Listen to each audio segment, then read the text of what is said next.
खासदार सुप्रिया सुळे ज्या ठिकाणी थांबलेल्या आहेत त्या हॉटेल बाहेर सध्या मराठा आंदोलक जमायला सुरुवात झाली आहे। पोलिसांनी आंदोलकांना गेटवरती अडवून धरलंय।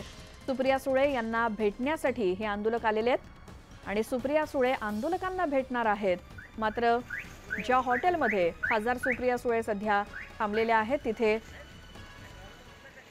पोलिसांनी या आंदोलकांना थोपवून ठेवलेलं आहे। धाराशिवमध्ये सुप्रिया सुळे ज्या हॉटेलमध्ये थांबले त्या हॉटेलच्या बाहेर मराठा आंदोलकांनी गर्दी केली आहे। आंदोलक जमायला सुरुवात झाली आहे।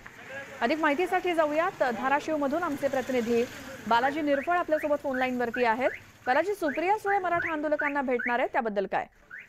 श्वेता, बघितलं तर सुप्रिया सुळे जे आहेत ते धाराशिव जिल्ह्यात कालची स्वराज्य यात्रेनिमित्त आलेले आहेत आणि राज ठाकरे ज्या हॉटेलला थांबले होते त्याच हॉटेलला सुप्रिया सुळे देखील थांबलेत। मात्र मराठा आंदोलक जे आहे ते सकाळपासून इथे गर्दी करतात। आता गर्दी जी आहे ती वाढली, ते भेटण्याची मागणी करतात आणि सुप्रिया सुळे यांची जी मागणी आहे ती मान्य केलेली आहे। आतापर्यंत आंदोलकांना गेटवरती अडवलेलं होतं पोलिसांनी, मात्र आता सुप्रिया सुळे ज्या आणि आंदोलक जे आहेत ते चर्चा करतायत, एकमेकांना ते भेटत आहेत। त्याच्या नेमकं ज्या मागण्या आहेत आणि राष्ट्रवादी काँग्रेस पक्षाची एकूण शरद पवारांची जी भूमिका याच्यावरती आहे मराठा आरक्षणासंदर्भातली, की आरक्षण ओबीसीतून मिळायला हवं की ओबीसीच्या बाहेरून, याबाबत जी आहे ती आंदोलकाची मागणी आहे आणि ते आंदोलक त्यांच्याशी चर्चा करतात।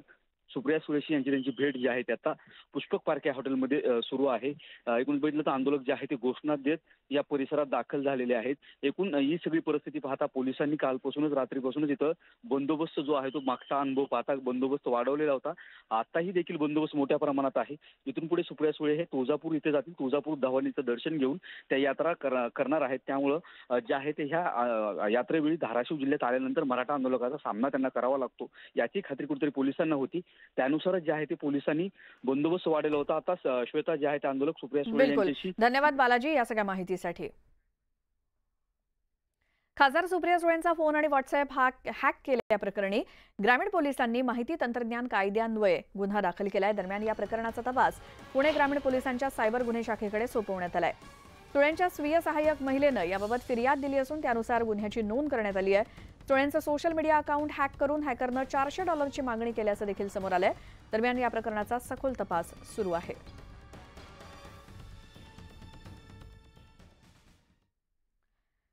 राजकारणामध्ये प्रतिस्पर्ध्यावरती टीका करताना अनेकदा भान सुटल्याचं बघायला मिळते। आमदार रवी राणा यांचं देखील या वडेट्टीवारांवरती टीका करताना भान सुटल्याचं बघायला मिळालं। लाडकी बहीण योजनेवरून सुरू असलेल्या वादातून रवी राणा यांनी वडेट्टीवारांवरती टीका केली। हे काल शेमडा बोलत होता विरोधी पक्षनेता की राज्याची तिजोरी खाली होतं, त्याचं नाव आहे वडेट्टीवार, विजय वडेट्टीवार। विरोधी पक्षनेता तो शेमडा तर आहे पण त्याला हे कळत नाही, अरे करोड रुपये ठेकेदारांच्या घशामध्ये तुम्ही घातले। 33 महिन्याचे सरकार असताना ठेकेदारांचे घरं भरले, एक आणि 50,000 तिजोरी खाली होऊ दे, आमच्या बहिणीच्या घरात पैसे टाका। मुंबईमध्ये मार्मिक साप्ताहिकाच्या 64व्या वर्धापन दिन सोहळ्याचं आयोजन करण्यात आलं होतं। यावेळी उद्धव ठाकरे यांनी विरोधकांना शाब्दिक फटकारे लगावले। आज आपलीच मुंबई आपल्याला उपरी होणार असेल तर हे दोन महाराष्ट्र द्वेष्टे दिल्लीमध्ये बसलेत, मी त्यांना काही नावं दिली आहेत, मी व्यंगचित्र काढत नसलो तरी शब्दांना थोडंसं बोलतो ते लोकांना पटतं, अशा वेळी ही मशालीची धग त्यांच्या बुडाला लावायची की नाही असं म्हणत माजी मुख्यमंत्री उद्धव ठाकरेंनी विरोधकांना फटकारलं। आताचा जमाना असा आहे की वर्गणीदार आमच्याकडे जास्त आहेत म्हणून मार्मिक आमचा,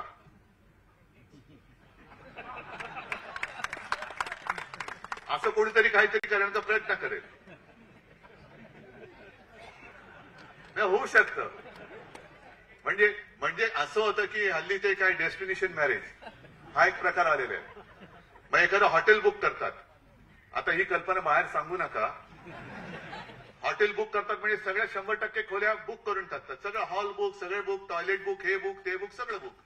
तरी कोणी क्लेम केला की 100% खोल्या माझ्या नावावरच, ह्या आसपासून हॉटेलचा मालक मी। कुंचलाचा पलिता झाला होता तशीच आज कुंचल्याची मशाल झालेली आहे। ही मशाल उगाच नाही घेतलेली, ही मशाल आहे। मशालीला दुसरं नाव आहे पलिता।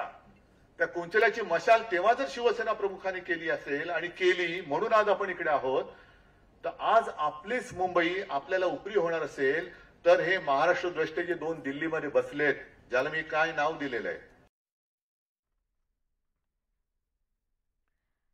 आता पुढची बातमी बघूयात. लोकसभा निवडणुकीत बारामतीमध्ये पवार नणंद भाऊजायांमध्ये लढत रंगली होती. अजित पवारांनी पत्नी सुनेत्रा पवारांना उमेदवारी देत बहिणीसमोर आव्हान उभं केलं होतं.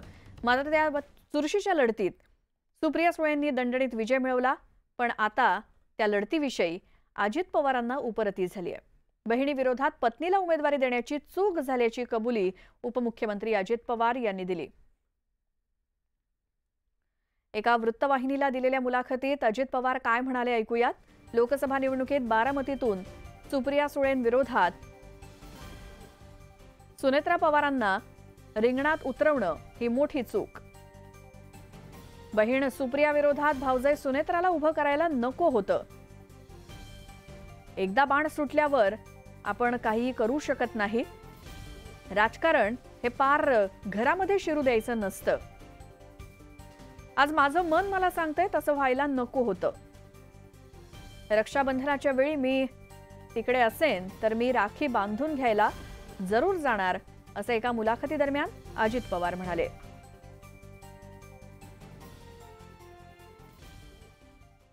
तर अजित पवारांच्या कबुलीवरती सुप्रिया सुळे आणि संजय शिरसाट यांनी काय प्रतिक्रिया दिली ऐकूयात. चूक झाली. बारामती लोकसभेमध्ये माझ्या बहिणीच्या विरोधात मी उभं नाही केलं पाहिजे होतं सुनेत्राला, अशा पद्धतीचं विधान अजितदादा करतायत. कशा पद्धतीने बघता आपण या विधानाला? एकतर मी स्टेटमेंट ऐकलेलं नाही आणि वाचलेलंही नाही. मी तुमच्याचकडूनही ऐकते. त्यामुळे रामकृष्ण हरी. राजकारणामध्ये थोड्या बहुत चुक्या होत असतात. अजित दादाला उभं त्या सुप्रिया सुळेच्या विरोधात उभं करायचं का नाही करायचं हा त्यांचा वैयक्तिक निर्णय होता आणि म्हणून त्याच्याबद्दल जर त्याने आज चुकी कबुली केली असेल किंवा चूक वाटत असेल तर हा त्यांच्या मनाचा मोठेपणा आहे. आणि आता एक सविस्तर बातमी, ती म्हणजे राज्य सरकारनं जाहीर केलेल्या लाडकी बहीण योजनेवरून नवा वाद पेटलाय. आमदार रवी राणा यांच्या वक्तव्यामुळे हे राजकीय वादळ उठलंय आणि विरोधकांनी याच मुद्द्यावरून सत्ताधाऱ्यांना टार्गेट केलंय. तर राणा हे महायुतीमध्ये असल्यामुळे सत्ताधाऱ्यांची राजकीय कोंडी झाली आहे. त्यामुळे आता सत्ताधाऱ्यांनी आक्रमक पवित्रा घेतलाय.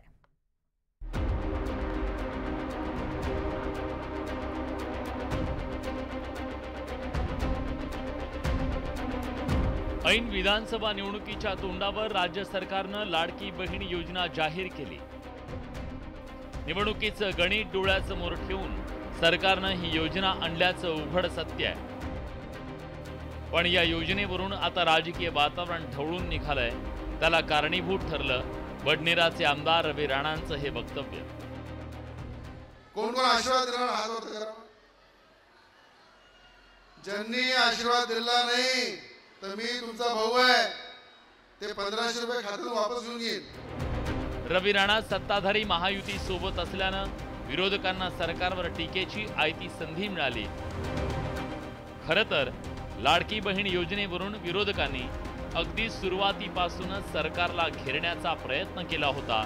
त्यात रवी राणांच्या त्या वक्तव्यानं भर घातली.